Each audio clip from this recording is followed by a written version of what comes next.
Speaking of Derwin James, my goodness, I mean, most likely the defensive rookie of the year. Sounds like he's made an amazing impact already, and he's just a rookie. He's had 2 interceptions, 3.5 sacks. It's like I think he leads the league and he leads the team in tackles. Does he sell popcorn too? I mean, it sounds like he's doing everything.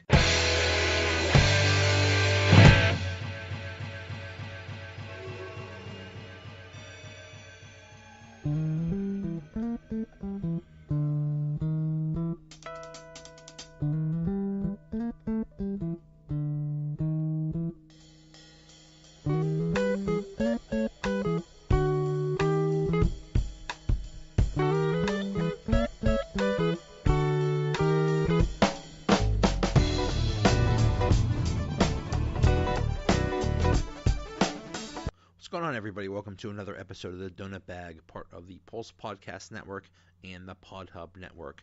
In this episode, we preview the Steelers-Chargers game with Jesse Reeves from ffstatistics.com. As always, please follow or subscribe to the podcast wherever you're listening to us. The Donut Bag starts right now. Okay, Chiefs and Chargers in a big game Sunday night. With me to talk about it is Jesse Reeves from ffstatistics.com. Easy for me to say. Hey, Jesse, how you doing? Good. How you doing, man? Pretty good. Boy, this is going to be a very interesting matchup. Both teams have good records, but the Chargers lost Melvin Gordon. How do you think they're going to adjust with losing such a big part of their offense? The good part about having such a balanced offense, because that's the approach that the Chargers take, is that we have a really big next man up mentality. I say we like I'm a part of the team even, but the Chargers, nonetheless, they have a next man up mentality, and I think a lot of people are excited to see a little bit more of Austin Ekeler back there. He's a really capable back. He's really, really good at catching the football out of the backfield, and he can run between the tackles. He just hasn't had that workload that Melvin Gordon has. Still, I think losing Melvin Gordon is still going to be a pretty big blow to this offense, but I think that the balanced approach of the coaching staff brings to the Chargers and the way Phillips playing right now, I think they're going to be able to keep the offense humming. Pittsburgh is they're no slouch either, though. So even if we did have Melvin Gordon, it's a very tough matchup going in. It's a tough matchup. Yeah, the Steelers are getting Stephon Tuitt back on the defensive line, and that's going to help with their running game because it hasn't been – well, it was pretty bad against the Broncos. They got gashed pretty good by Lindsey. Do you see Ekeler getting most of the snaps, or will maybe Jackson or Newsome get some too? I think you'll definitely see some Justin Jackson in there. He came into the draft process with a really, really high athletic ability. He does have the ability to run between the tackles, and he can catch the football. He has caught the football in college, and he's pretty versatile to say the least. But I think the workload will definitely go to Ekeler. More than anybody else. I think you're going to see a lot more of him, and you're going to see some of Newsome as well. I think that they're probably going to have a good rotation of backs going, because I firmly don't believe that even Ekeler himself can handle the workload that Melvin Gordon had. So I would expect to see a good rotation of backs there. Yeah. Phillip Rivers, is he having? I mean, he's had a great career, but is he having one of the best seasons of his career? He's looked great lately. Arguably, even last year, he's doing a much better job at taking care of the football. He has not had too many games where he's throwing multiple interceptions, where he's coughing up the football, and a lot of that has to do with a lot of the coaching staff and play calling in catering to his ability to be able to get receivers in space, give him a little bit of time in the pocket to throw. And it's obviously paid off for him. The guy is just absolutely killing it right now, and a lot of people would say that he's in discussion for an MVP. An MVP spot right now. So I would say yes, right now he is definitely having a very, very, very good year. Yeah. He's always been great, and I think one of the big reasons he's having such a good year also is that Keenan Allen is actually healthy for once. Seems like every year he gets hurt or something like that, but he's having a great year so far. Yeah, he is. He's a very big focal point of what the Chargers want to do on offense. He's very reliable, very good hands. He's that in the middle of the field threat, that short route guy, but he can also, stretch the field if you need him to. He's kind of that do-it-all receiver. You can line him up outside, you can line him up in the slot, and he just does everything that you need him to do, and he's just very reliable. And I think that Phillip Rivers, he feeds off of that. When you need to move the chains, you're going to go to Keenan Allen because it's about a 95% chance that he's going to be in a position to get you the first down or get you that play that you need to get. And he can also, not lately, but he can. You can find him in the red zone. He did have a touchdown last week. He's just a very productive wide receiver when you watch him play, especially in between the 20s. Yeah, and still, but he's not the only target though. Both Williams, Tyrell Williams and Mike Williams, how have they been doing this year? They're doing great right now. Tyrell had a couple big games. He played a really big game against Tennessee. He also had another big week following that game where he had a couple touchdowns down the stretch. He played big, like I said, against Tennessee. Seattle had a touchdown in that game.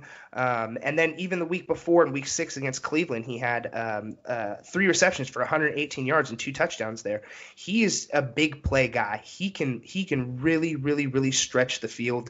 And Phillip Rivers loves to bomb it down to him. So he's been a really, really big part of Phillip Rivers being, I believe right now he's 4th in big plays, which are pass attempts over 25 right now. And so Tyrell is definitely big on that. And Mike Williams, he's really, really emerged as a big red zone weapon. When the Chargers get down there, they, last week they looked for him twice on a couple fade routes, and he came down with 2 touchdowns. He's not necessarily getting the yardage. He's not the guy that you're going to look for to stretch the field a ton. And but Phillip Rivers does look for him to go up and get those 50-50 balls, the contested catches, which is pretty much what the Chargers drafted him at the 7th overall pick last year for. So he's – and shockingly right now, he's tied for 10th with 7 touchdowns on the year right now, and that's only one behind DeAndre Hopkins, Adam Thielen, and Michael Thomas right now too. So he's among some elite company right now, and he's really emerges as like a touchdown machine. Yeah. What about at tight end? All we hear about is Antonio Gates. Is he 100 or 200 years old? I'm not sure. He is a fossil at this point. And the beautiful part about Antonio is that he just keeps going, though. He just keeps going, and he keeps producing. He had a couple really big third down conversions last week against the Cardinals. For Phillip Rivers, he's right where he needs him to be. You see him, and he's not putting up these astronomical numbers. I think he is only topped. He's hit 80 yards once this season with a touchdown. He's just become reliable, is what he's doing. He's become reliable for Phillip Rivers, which he has been throughout his whole entire career. Nonetheless, you don't see him very much because I don't believe he has the wherewithal to continue to play at the caliber that he used to. But you're seeing him make some valuable catches and some valuable plays when Phillip Rivers needs him to. Yeah, it's amazing. I mean, they have to have the greatest chemistry, Rivers and Antonio Gates, since they've played so well together. But yeah, it's just amazing that he's. It is. It absolutely is. Yep. Now on the defensive side of the ball, Joey Bosa is making his 3rd start since being injured. How has he looked, and how has the defense changed since he's been back? So you can tell right off the jump that Joey just adds a spark to the defensive line and the defense as a whole. He came back 2 weeks ago and had a couple pressures on Case Keenum against Denver or in Denver. Had a couple pressures where he forced Case Keenum to throw the ball away, and you saw the immediate impact of him. And then fast forward to last week where he had 2 sacks on Josh Rosen. Granted, Arizona's offensive line is not anything to it's not anything to get excited about, but that's just the level that Joey Bosa plays at. He provides you with that surefire pass rush ability. The kid is just a stud, and we're talking about a guy who missed over 10 games this season and then just comes back and just looks like he's just been there the whole entire time. He's a really, really, really big part of what the Chargers want to do, especially having him opposite of Melvin Ingram as well. And both those guys just work in tandem so good together. Yeah. And they've had a low number of their defensive pass numbers are kind of weird. They've had a low number of sacks, but a good number of interceptions, and they're 7th overall against the pass. But you'd have to think with Bosa back in there that at least they're going to get some more sacks, right? Absolutely. I would look for the Chargers and defensive coordinator Gus Bradley to try and continue a lot of what they did against Arizona. They ran a lot of stunts where they would switch Melvin Ingram and Joey Bosa. They also lined up. You saw a lot of Derwin James line up at the line of scrimmage, and he's a great pass rusher as well.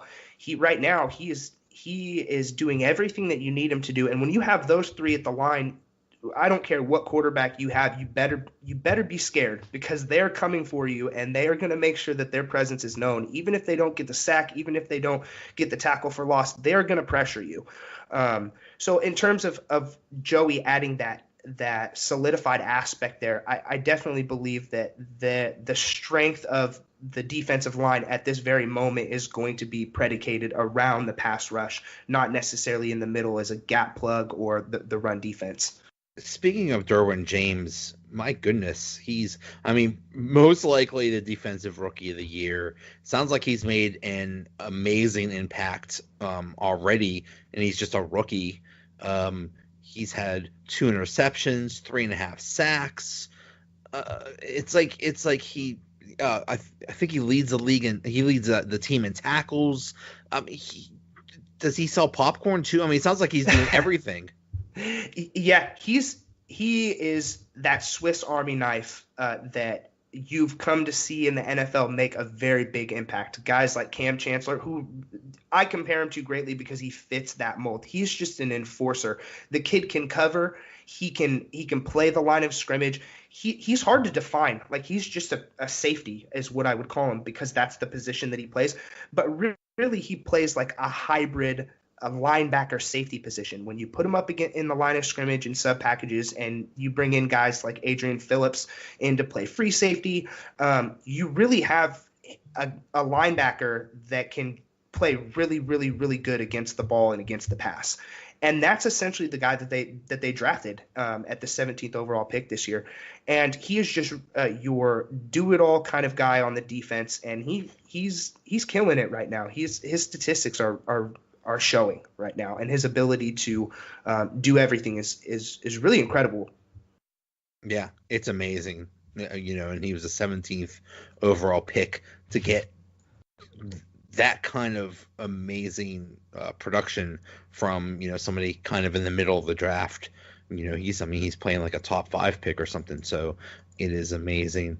So if the Chargers win, how do you think they're going to do it? What do you think they need to do? I think it'll be by a very narrow margin, but I do think that it will come from the defensive side of the ball. I think if the Chargers have any shot of winning against the Steelers at Heinz Field in prime time against the Steelers team that is kind of coming up against the ropes right now, coming off a tough loss against Denver, that's dangerous. And I think that it's gonna require everything that the Chargers have to be able to beat a team like that. And I think to answer your question, it's going to come on the defensive side of the ball. It's going to have to be maybe a detrimental pick six or a fumble recovery that yields some offensive points or something like that. But it'll definitely be a game changing play on defense.